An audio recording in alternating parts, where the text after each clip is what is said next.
Hi there, Sam. Good afternoon. We are going to be asking a couple of questions about your experience in World War II. Our first question is, what happened at the day where you were at Pearl Harbor? I will answer that and then I'm going to back up to another question. But the day it happened at Pearl Harbor, it happened on, as everybody knows, on a Sunday morning at 7:55 in the morning. The reason I was in the position I was in, I had just been promoted to first sergeant in my company, and I was given a furlough or leave to come to the United States and for celebration of that and to visit my parents and brothers and sisters since I hadn't been home in a couple of years. So when the alert came in, we were first alerted at 11 o'clock on Saturday that we had a theater full of people, and they briefed us on what might happen if we were changed the alert position was in. We were in what they called a yellow alert, which was a standby. So after the meeting, we came back to our quarters, and the fellow that was supposed to go to the position that I took ill for some reason, and so I went to the commander and I volunteered to take his position. And the position was that we were putting teams out in the field in strategic positions, so to observe the activity that was going on the island and be more or less, as we said, on alert and report back to headquarters anything had happened. So at noon on about 3 o'clock on Saturday afternoon, we departed for a dam which was attached to Wheeler Field, and this dam was the water system for the entire Schofield Barracks and Wheeler Field, and of course it is essential to everybody that something happened to the water system, poison, whatever, that it could disturb all the plans that had been made. In fact, it was part of the plans was to protect it. We spent the afternoon and evening talking about various things with tributaries that took off from the dam. I sent troops out on these tributaries. They'd go out and stay 2 hours and come back in, and we'd send two more out, and they'd come back in. And so when they'd come in, they'd come by and make a report to me and tell me that everything was fine, then not to worry about anything. And so the next morning at 6:30, I got everybody up, ready to go for the day. And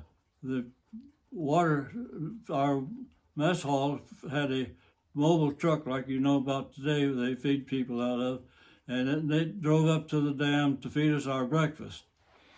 So we went out to the vehicle, started our breakfast, which was about 7:30, 7:40, and as we were participating in our breakfast, someone said, "Look, there's a flight of aircraft coming in from the north."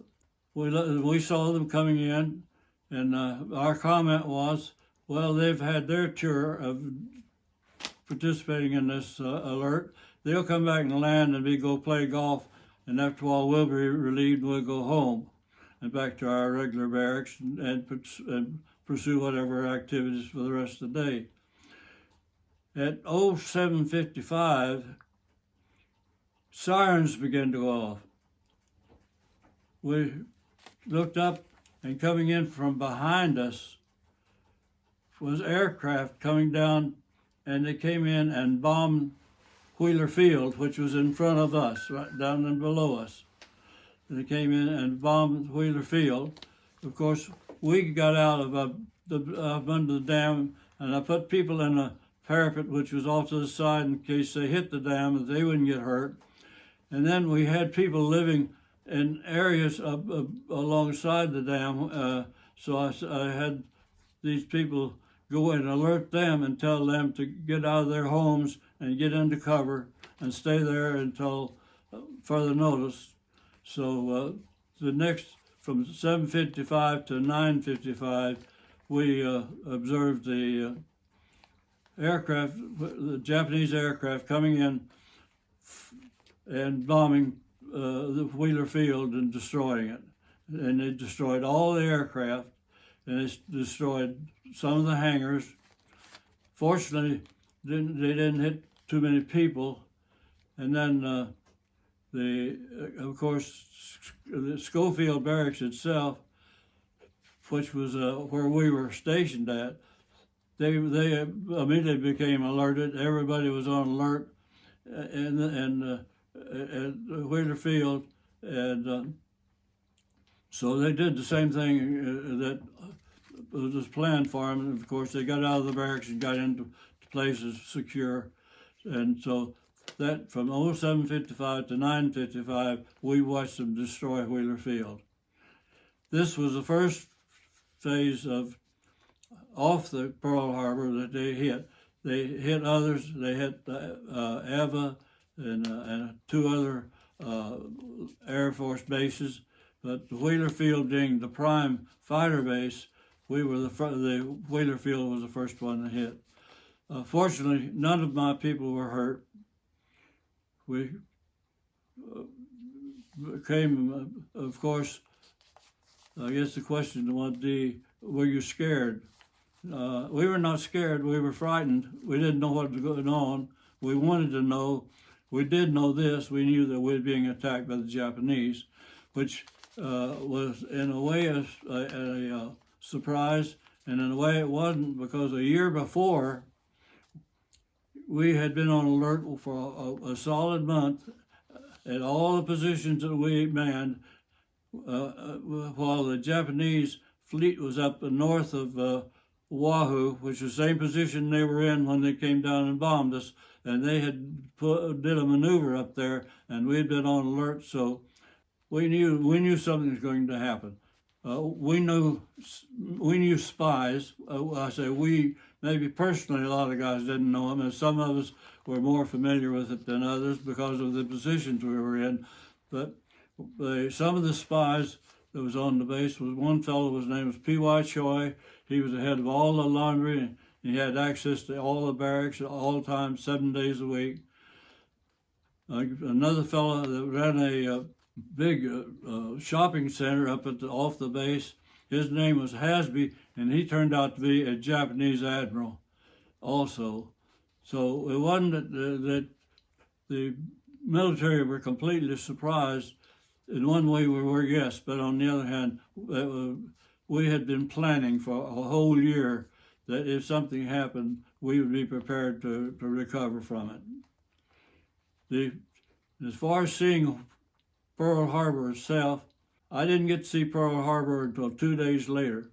I came back to the barracks, and of course, first thing we did after we got to the barracks was get all of our people together and send them out to all the different positions around the island we was going to, and to be in position in the case they came in from submarines into landed on the shores. And so we had people all around. We did this for 7 days and 7 nights. No one slept. On the second or third day, being in the position I was in as a first sergeant, the commander had the regiment took his key people, such as his company commanders, vice company commanders, first sergeants, all we could, and we observed the results of the bombing down at Pearl Harbor. Because when we got down there and looked at it, there was still ships that were burning, ships that was upside down, and complete destruction all around the Pearl Harbor itself, buildings and so forth. So that was our observation of Pearl Harbor itself. Disastrous position of being bombed. We saw the Oklahoma upside down, the Utah, we saw several ships that was upside down, and other ships that was still burning, and they were still trying to put them out. And and But our visit at that time with the commanders was so we could come back and with a true and honest observation and tell our people what we observed so they would know, because it was impossible for us to take all of our people down and look at it. So we came back and gave them a story of what Pearl Harbor looked like. So that was our attack on Pearl Harbor. Wow, that's incredible. What age and why did you join the military? I joined the military when I was 19 years old. I was working in a creamery and going to business college, and I had a good position for a young man at that time. But my thoughts, I'd been watching the news. Every breakfast I'd go to a restaurant in the mornings. Everything was devoted to what was happening to England, what was happening to France and to Europe, and why. And it was very obvious that we were going to be involved. To what degree and when, that was anybody's guess. But my father was in World War I. He was drafted in Camp Kearney, Kansas, marched across the country to the coast, got on a ship, went to France, there 3 weeks, got gassed and came back. Basically because of one reason, lack of training. The World War I was not conducted, no matter which World War II was, but because we were not prepared, our people weren't prepared for that.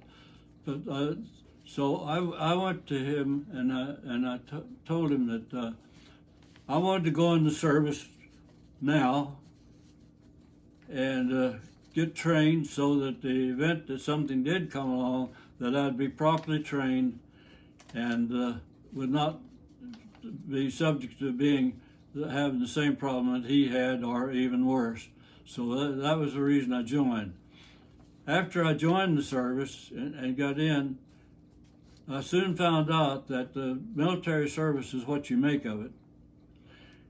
The first thing that happened is I got involved with education and schooling, and in addition to the military training. And the end results of that was that when I was 21 years old, I was the youngest first sergeant in the regiment I was in, which was an unusual thing. And it was all because of one reason. You have to be interested in what you're doing, have a desire to do it, and pursue it to the extent that of what's available to you. I know that when I made first sergeant, the first meeting I made with the base commander and all the other first sergeants, they looked around me and said, "What's this kid doing here?"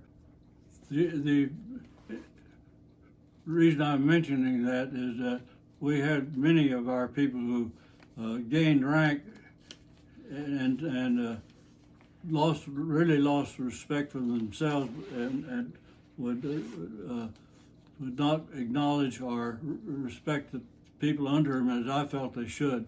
But in the infantry, in the regiment I was in, the first sergeants was in our regiment were real loyal people, and so when we'd have our commanders meeting, it would be fruitful and we would gain information from each other as what we should be doing and why. The other part about it is that later on in life, of course, all this is on your record, and that was the reason I was selected to go to 2 officer schools.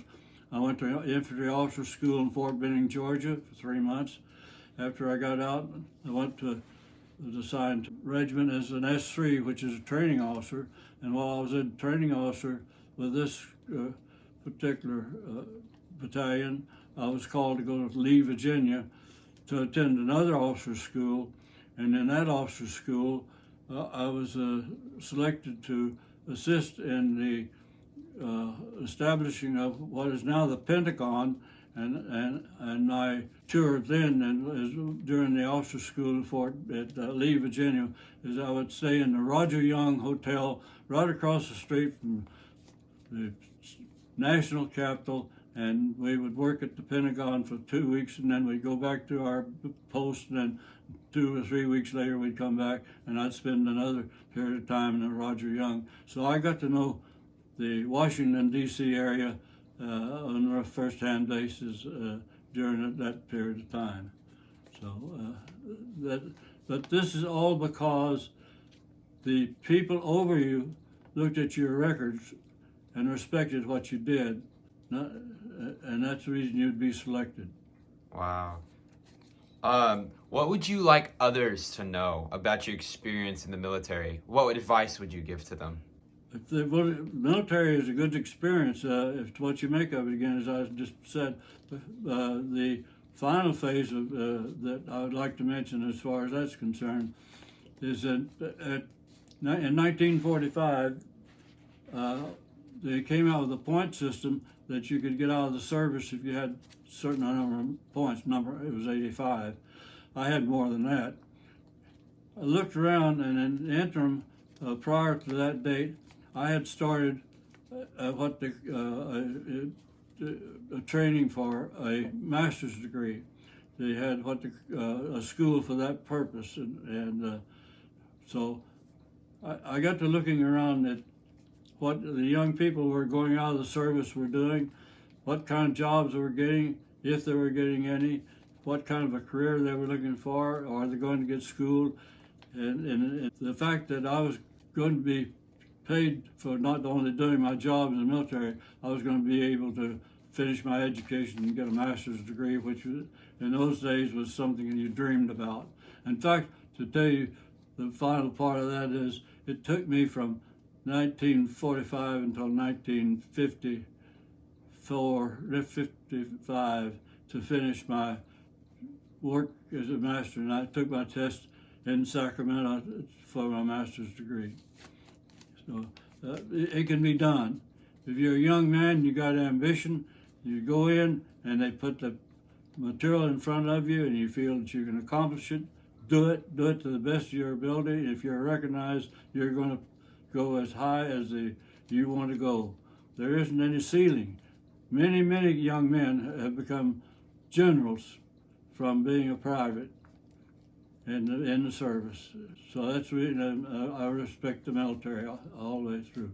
Wow, that's awesome. So, how did your life change after you got back from serving? My life, when I first got out of the service, was my first question was to myself was, what am I going to do? What is going to be of interest to me? And what is available? Of course, having experience in many areas, I didn't want to get too deep into it because I was now 55 years old. And in those days, when you was 55, you kind of looked at the plateau of when are you going to retire. And since I basically had a retirement for my family, what I was, my objective was, what can I do that would be a benefit to other people along with myself? The thing that I did, which might be of interest to people, is I came back to Sacramento while they were building this house that we were living in, and while I was living in a apartment complex down on Howe Avenue, there's a brother and a brother-in-law were building motels. And since I had been involved in the military in phases of building base housing and other things, I thought, well, that'd be an interesting thing to do. So I would go over there and hang out with them and talk to them about different things.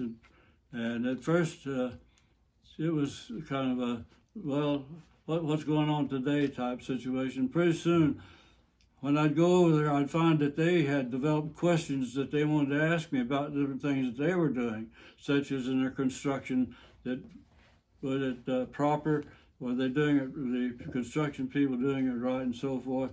And so I ended up going over there sometimes and staying 2 and 3 hours a day and being with them and talking to them. As the end result of it was, as soon as the particular motel that is building across the street from where I was staying. They wanted to know if I would come over and help them open it and get it in operation. And I thought, well, this would be another additional experience, so I pursued that. And when we ended up with that one, the two fellows got together, like I say, as a brother and a brother-in-law, and one of them's father got together and one day over there, and they said, we'd like to challenge you to do this. We're going to build 50 motels. Would you go with us and help us select sites, build it, turn it into an operational business, train the people who will operate it, and then turn it over to those people with the satisfaction that we could trust the operation, and we'd go and build another. And that's what we did until I was 80 years old. Wow. Built 50 motels in California, up and down California. We would go to them, select a building place, build a motel. And now that's a challenge because you're dealing with the public again, because you have to go to the county and the city that you're going to build in. You've got to convince them that this is a necessary item for their city and it's going to be a business for their city. So you had to do a salesman job there. And then after you got it constructed, then you had to find people that you could come in and train to the point that they could run the motel without you being there, and then a certain length of time, and then turn the motel over to them, and then you would go do another. And so I did that until I was 80 years old. So what happened after Pearl Harbor? After Pearl Harbor, all of our people who had been there and been trained in protecting the island, of course, moved out to the positions that they had been trained to do the job at, such as manning guns and so forth. And our positions were on the ocean, and we would, at nighttime, we'd have guns trained out on the water, to look for submarines that might come in. And some of our people, of course, would see different lights at night, which would be reflections off the water and so forth.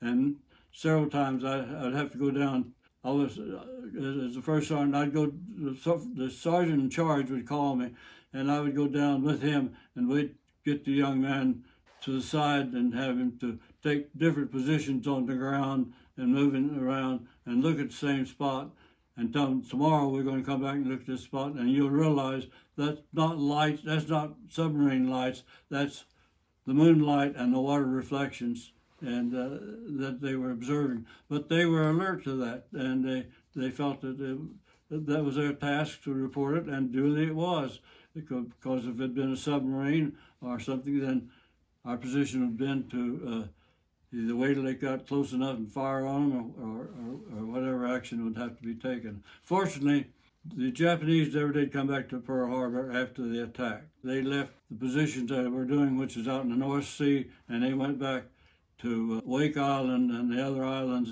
that they had also attacked to pursue a military mission on those islands. So that was part of our training, was to train these young men to be observant of what was going on around them. And in the daytime, by the same token, we would go and up in the inland and draws, because the natives lived up in there, and we'd go up and with the prod poles, and we'd go on a farm or an area, and we'd contact the owner, and we'd take these prod poles we saw at areas we thought was soft or had an objective. We'd prod the ground, we'd look around their ground and see if they had something there, in other words, if there was a spy involved and was living in that building. And to verify the reason was, about the second week, I was sitting on a entrance down to the ocean, and one of my vehicles was coming up, and I saw that they had a woman sitting in the back seat of the truck, and they stopped, and I asked them, "Where are you going?" She said, "We caught this German woman. She is a spy. Where do we go with her?" So I had to tell them where to take her as a spy, and we caught several spies along the water, Japanese and also some Hawaiians who had converted over to that way of thinking, but we called spies and turned them over to the proper authorities. So how did your parents find out about Pearl Harbor? Well, as you can surmise, after an attack, the whole island, in fact, the whole nation was in a state of shock. But fortunately, when I went to Hawaii, one of the things I did was subscribe for the local Honolulu paper. And the Honolulu paper printed a newspaper immediately after, and here's a copy of it so you can see what it looked like. On the front, you can see it says, attacked at war. And what's misleading is the number of patients, but that's because of lack of knowledge. Later on, you find that they did have the right number. On the back of the paper, of course, is more photos of the area after the attack that day. But this is the paper was sent to my parents, and by the fact that I prescribed this newspaper for them daily. And it was in their mail, and they saved it for me. It was several days before we could correspond. They didn't know anything about what was happening in the island or happening anywhere as far as the war is concerned until several days after, because we were on, as we talked about, we were on 7-day, 24-hour-a-day alert, and there was no communication between anybody other than the people, the troops that was on the firing line, so to speak.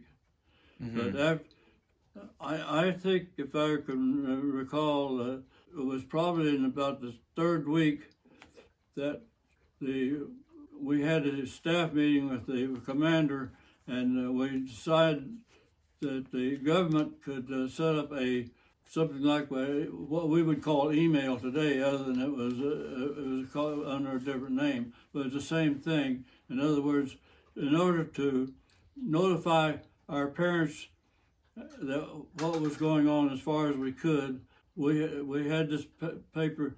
We as first sergeants would take the information from our men and put it together in a story and would submit it down to the regimental headquarters.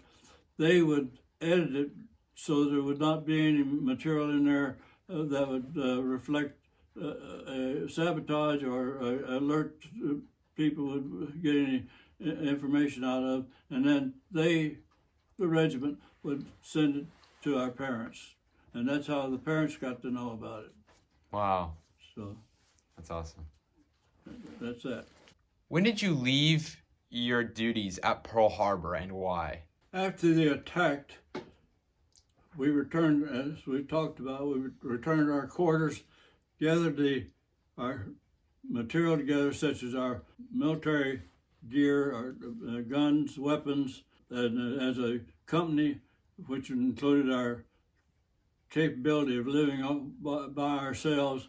And we moved out of Schofield Barracks, which was where we lived at that time. Everybody moved out of the barracks. There was 4 different regiments of infantry, 2 of artillery, 1 of chemical warfare, and 1 of quartermaster. And all these people that was living in barracks all moved out of the barracks into the wilderness, spread out all over the island. Our part of the island was called North Shore, which you're probably familiar with today because it's been built up and there's different things there. We moved out and into pup tents. A pup tent is where 2 men take their backpack, put it together, and makes a pup tent where 2 men can sleep. And so we form lines of the pup tents so they'd be organized, and the men slept in pup tents, and our equipment was parked on the side, and we lived in the field for the next 18 months before we left there. Wow. But it was, and the reason we did that was the training. We dug trenches, we simulated attacks, we did all of the necessary things that would train us to go into combat, with the exception of one.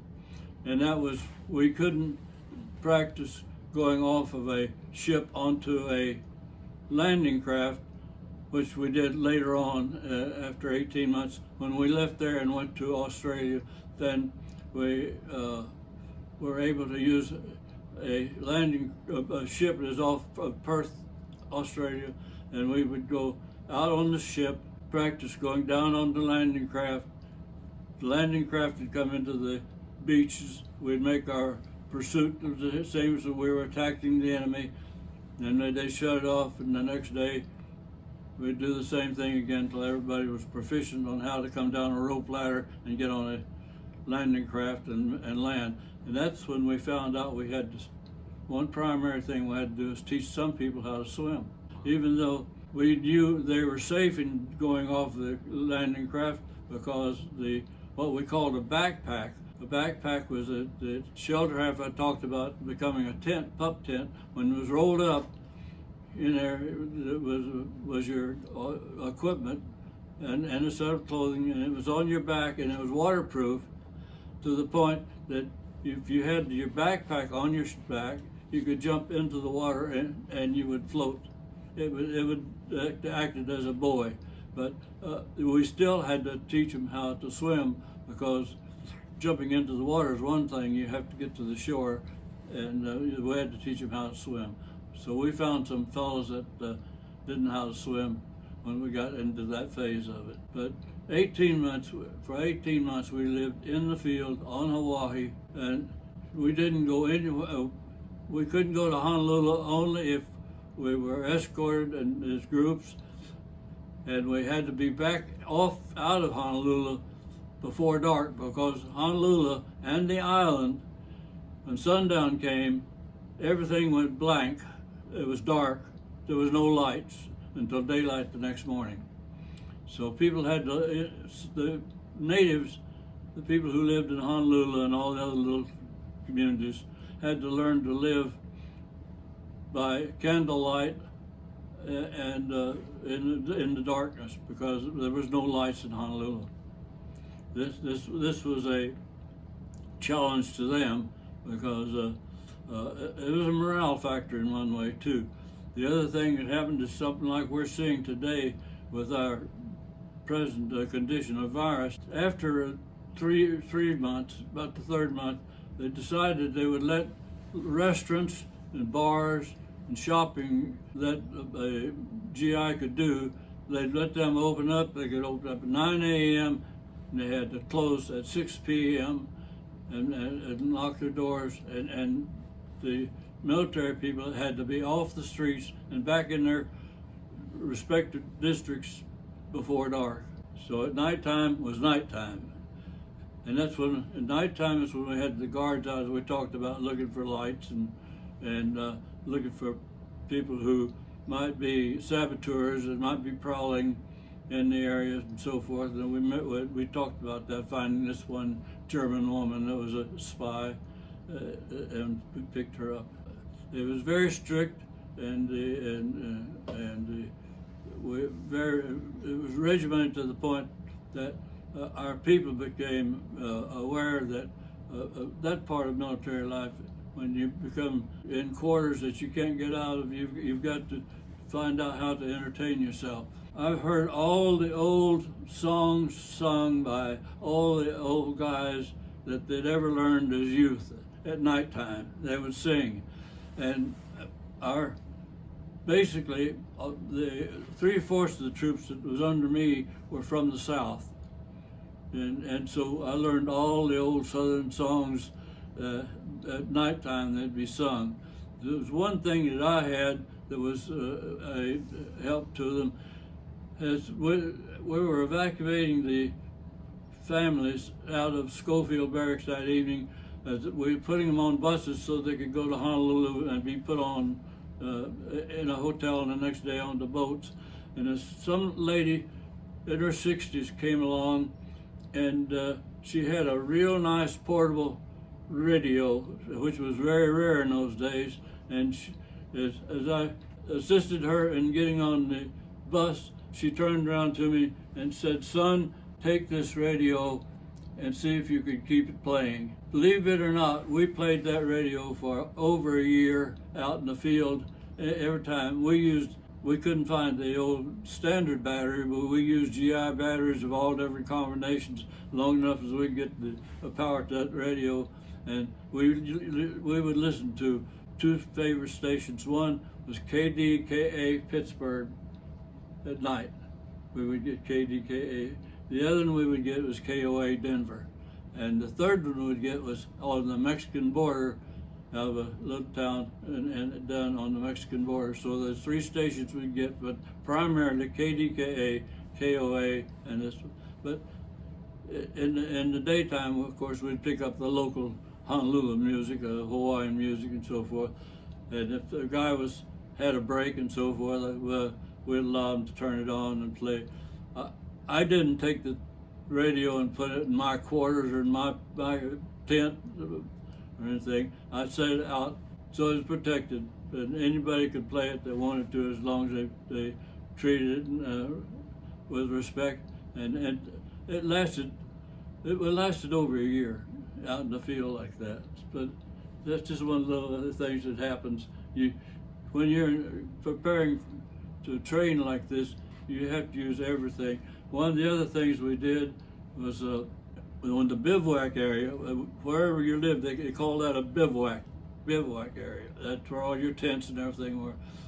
Some of the guys wanted to play cards at night, so I got permission to allow them to cut some logs, and they dug what we call a half dugout down 5 feet, took the dirt, put on the edges, put the logs on, and we covered the top of it, and then we put a door on it, so at nighttime they could go down inside that and use lanterns and play cards, at night. So that was another reason I'm mentioning this is all these little things come out in your mind of what to do. How can you help your troops?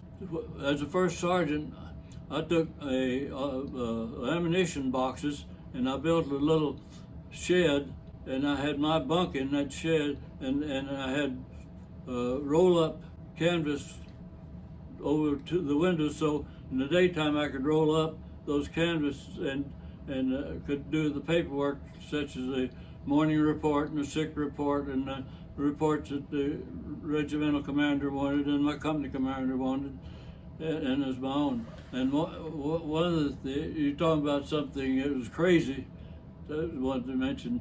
One of the crazy things that's happened is one night, two fellows, one fellow's name was Ball, and he was from Kentucky, and he said a cartridge to him was a kittridge.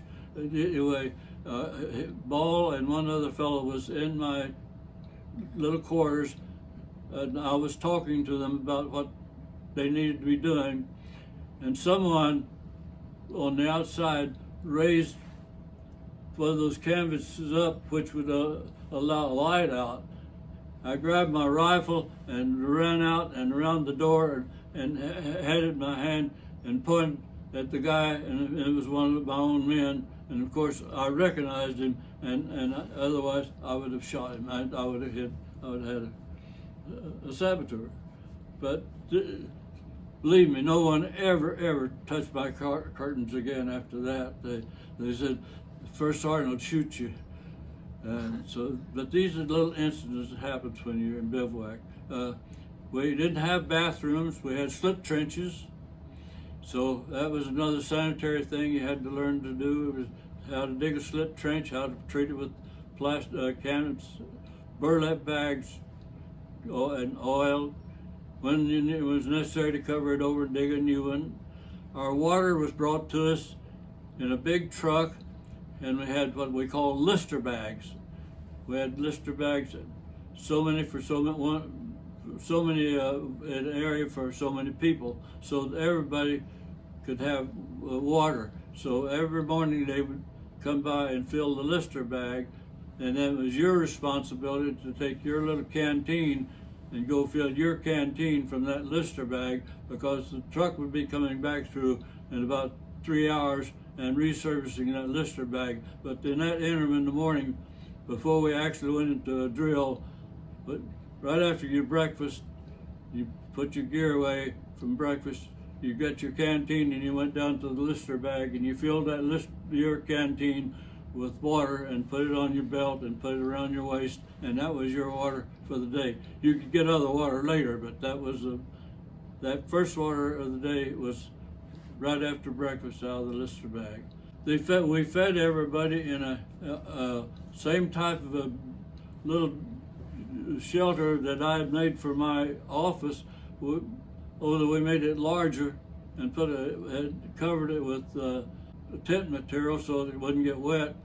And they would bring our food up, and we had regular mess sergeant and cooks, and they would cook our meals, and we would eat the meals at the regular hours at 6 a.m., noon, and the evening at 6.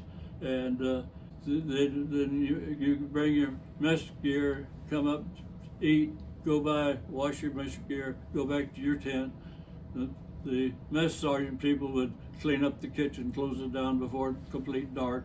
And so our food was always brought to us, prepared in that tent, and fed to us 3 times a day.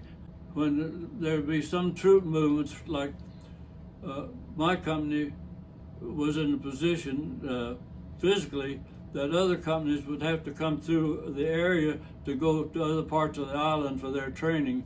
So if they were going to be going through there at noontime, the regimental commander would see that my mess sergeant got food adequate to feed the troops that was going to come through. So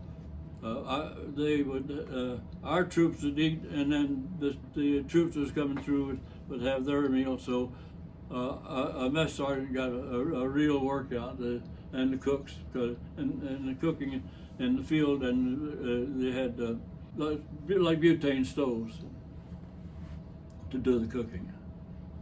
Wow. So that was our 18 months prior to leaving the island. That's awesome.